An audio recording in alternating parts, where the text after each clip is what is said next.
บิ่งก้าเฮาพี่น้องเงาเหยียดเลยเนาะมาฮอดไห้หน้าเงาแล้วพี่น้องบาดนี้มื้ออื่นก็เริ่มเนาะสบายดีเด้อพี่น้องสบายดีเบิดทุกคนเนาะสบายดีรอบค่ำพี่น้องบอยมาไทยหน้าพี่เนาะกับพ่อเฒ่าสีเปลี่ยนกันไทยขาดแล้วก็ป้าไว้ให้เจ้าดำอยู่พุ่นละมันค่ำเลยเด้ก็เลยขาดแล้วก็พอดเลยแหละแล้วให้น้อยนะกับขึ้นเลยเนาะมันจะอยู่ไทยหน้าเผื่อไว้มื้ออื่นเด้พี่น้องเตรียมไว้มื้ออื่นจะบ่ยากแลนหน้าแลนหลังไทยไว้มื้ออื่นมากก็ขาดให้เจ้าดำอยู่พี่นะพี่เอาขึ้นมาหอดเทียงเทิงแล้วพี่น้องอย่าแหงโลกะผู้เดียวด้วยนะผลงานระเบิดเลยพี่น้องที่เลี้ยงตามไหนานี่เก่งขนาดป้าพี่น้องไปทำจะแหงได้จังหมัดเปลี่ยนพลซีพี่น้องไทยเปลี่ยนกัน2 คนเพื่อคำก็ได้รายให้เติบแล้วเนาะเพราะว่ามาหอดหน้าเงาเล่งเลยพี่น้องบัดนี้มันสิแล้วเลยเนาะ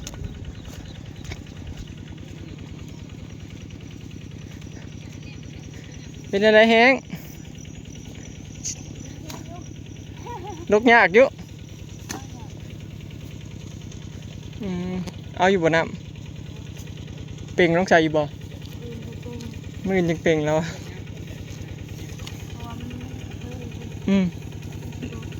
ยอดก็ขึ้นแล้วมันคำแล้วมึงแล้วลกนะพี่น้องดุดไปคือหมูนะ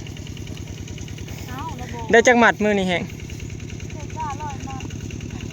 ฮะมือนี้ได้100 หมัดถวดเลยมันโลกยากหมดเลยนั่นเลยผมมีครูแข่งมือนี้เบาแหล่แล้วไปดำนาเห็นเนาะ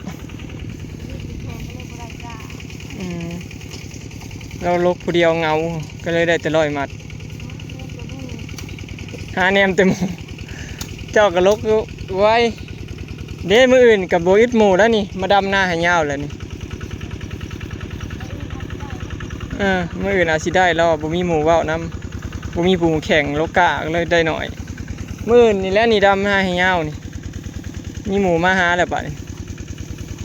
เท่านี้ไปดำนาเบิดเนาะ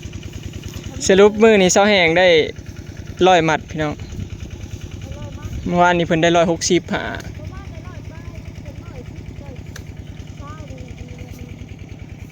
เพื่อขึ้นก็สิได้ยุ่นเนาะ110 120ผู้คนดำนาสิขึ้นนะพี่น้องฮะเจ้าบ่ขึ้นเอาอยู่ไฟโซลาร์เซลล์ซะเอาอยู่ไฟโซลาร์เซลล์มาแล้วเราแหงผู้เราลกนะพี่น้องหาผู้บ่าวน้อยเจ้าอยากได้อีกบ่เอาแล้วบาทนี่มาข่อยสิหาใส่น้อยให้เจ้าสิเอาจากผัวเดี๋ยวนี้บ่พ่อว่าผัวเดียวนะเอาอีกผัวหนึ่งโอ้สิหาใส่น้อยเสาแหงพี่น้องหาผู้มาโลกะซอยแล้ววะแล้วจะสิหาไปแล้วบาทนี่อยู่บ้านนี้โอ้ยผัวน้อยๆบ่แบบว่าฮักกับผู้บ่าวขึ้นใหม่เนาะ17 18 16บ่นะว่า17 18กันรุ่นเดียวกันเอา33ปีบ่าวน้อยอยากได้บ่าวน้อยคันเอา17 18น่ะมันรุ่นเดียวกันโพดรุ่นเดียวกันละบ่าวโอ้อยากได้13 14บ่าวซิมอนพรชัยหั่นแหละบ่เอาตอนนั้นเดี๋ยวว่าเราเป็นคนอ้วนเด้บ่มักคนอ้วนคนจอยมักคนจอยกับบ่มีแล้วบาทนี่เดี๋ยวหาผู้บ่าวมาให้มื้อหน้าพุ่นแหละผู้บ่าวก็อึดเด้เขาดำนา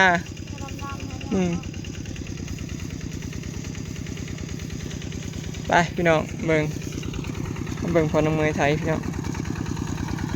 ไทยไว้ไล่ให้เลยเด้เผื่อไว้มื้ออื่นเนาะคันทำบทไทยไว้แหงเมื่อยเลยพี่น้อง เพราะว่าแล่นน้ำรถไถเด้ขนาดไถไว้แล้วนี่ยังบ่ทันคนดำคนดันเกือบ20คนพี่น้องรวมทั้งญาติพี่น้องเฮารวมทั้งเจซีเจเจี๊ยบเบาลิโอมาเบาเอื้อมามื้อนี้พี่น้องพอดี20หน่อยๆเลยคนเนาะใครแต่ว่าพอน้องเมยแล้วไทยนาเก่งพี่น้อง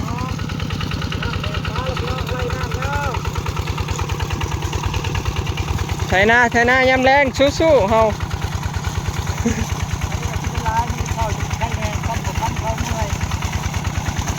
เผื่อหน้าแล้วกับผู้ที่เลือดแต่แขว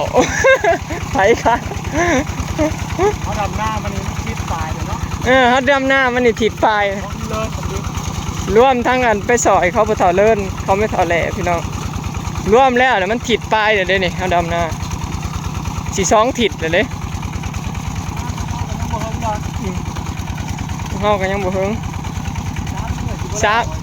มื้อที่4นะคือสิได้ดำตะกะแล้วนะขาดว่าสิ5มื้อทั้งหน้าทงพุ่นพี่น้องหน้าทงพุ่นก็ดำมื้อเดียวกันแล้วเนาะเนาะ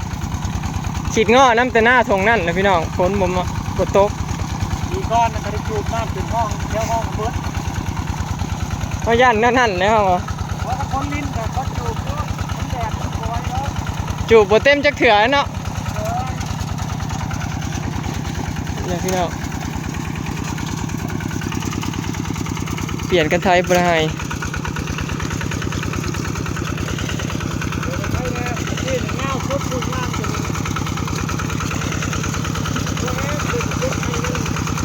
ย่างจะกล้ามขาขึ้นบ่บ่นี่เราชีวิตให้เดียวได้ปีนี่แหละกล้ามแต่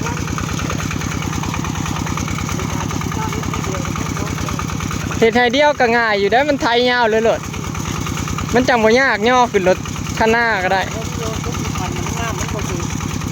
คันน้ำเทิงมันก็โอเคอยู่เนาะนี่คนให้ป้านเฮ็ดให้เดียวเนาะ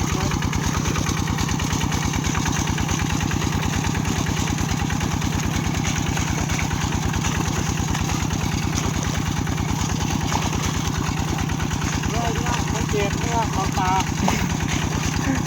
ตายคนเดียวจะตายไม่ย้อนคนขนาด2คนยังเหลือแต่แขวแล้วแต่2เฮากับเจ้า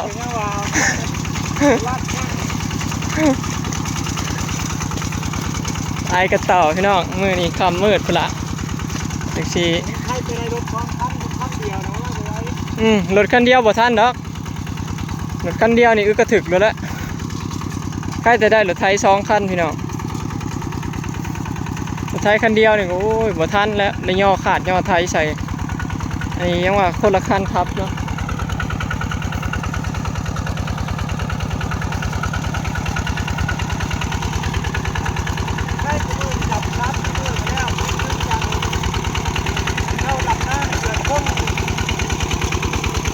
สีฮอดเท่ากับเพื่อนแล้วกับพอดีครึ่งเดือนนะเขา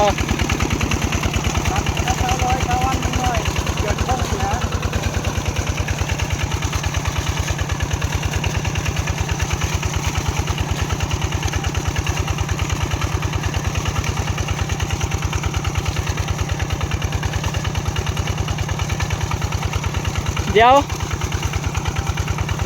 วสิพาไปเบิ่งอันทีมดำนาเนาะพี่น้องบ้านนี้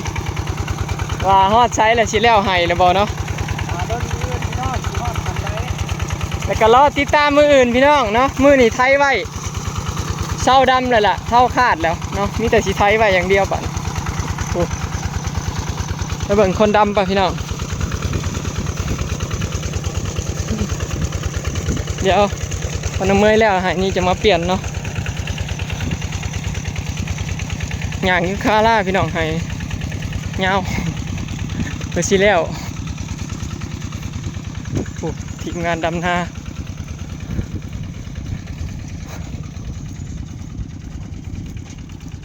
ไปพี่น้องเขาเบาเอื้อเจซีเบาลิโอเจเจี๊ยบพี่น้องมาซอยมือที่2แล้วเนาะเด้พี่น้องทั้งเทิงก็เป็นคนงานนั่นมานำกันอะไรพี่น้องแบ่งให้หน้าข้างๆเนาะ5คน นี่แต่ผู้ด้านหน้าเก่งๆนะพี่น้องเห็นว่าน้อยๆนะมี5 คน เขาดำหน้าเก่งเด้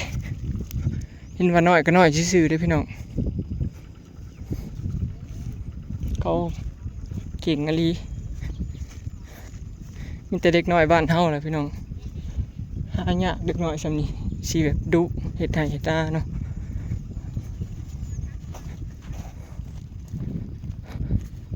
มาเบิ่งทีมงานดำหน้าพี่น้องเจาะเบิ่งก่อนฮอดไซส์สิได้ขึ้นแล้วบ่บอยคาดหน้าปะไว้หายเดียวแล้วพี่น้องยังบ่ทันได้ขำดอกแต่ว่าให้ก็เจ้าขึ้นซะมื้อนี้เนาะต่างพักผ่อนมื้ออื่นจังบุกต่อ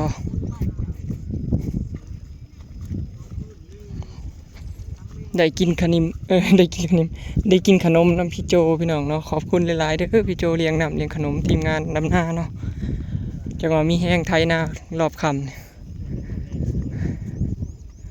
พี่2 4 6 8 10 11เจซีสงสัยเมื่อแล้วพี่น้องเมื่อเกลือลูกๆเพิ่นเลยแหละแล้วยาก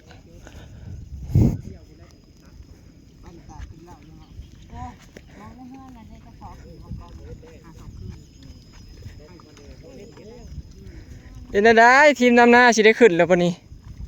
คือว่าหายน้อยเจ้าว่าอันให้เจ้ามาฆ่าแล้วจะจับแล้วบอกจ้อย โอ้ เผาเจ้านั่นจะขึ้นก่อนเด้อเฮ้ยยังสิไทยหน้าอยู่ไทยอีกจักซองให้จังสิขึ้น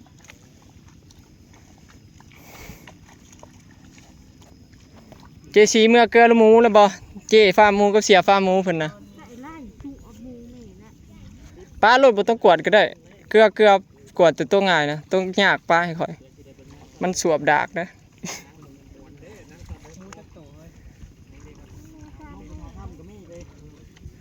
มันได้ลูกน้อย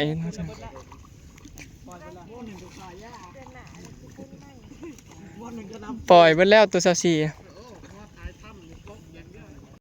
แล้วพี่น้องหายนี่เนาะอัปเดตพี่น้องนี่มาฮอดพี่แล้วเนาะเจแหลกันแล้วพอดีแล้วละบอสิมันโอ้แล้วแหละโอ้เนาะเจาะขึ้นเมื่อแล้วบัดนี้เรือหน้าเลี้ยงนี่บัดนี้พี่น้องเนาะมาถึงครึ่งทางแล้วจะเสร็จแล้วพี่น้องเหลืออีกนิดเดียว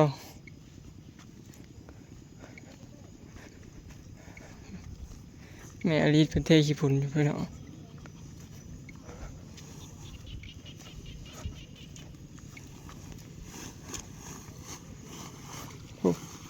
ฝุ่นขี้งัวเต็มกระสอบนักไปเอามีดเด้อมีดยังก็จะไปไทยนาเพลงต่อชีสิเหลือให้กลับมาส่งบ่ได้บ่ขี่รถจักรมันโผล่บ่ได้มันโผล่ง่ายมันนักเด้อ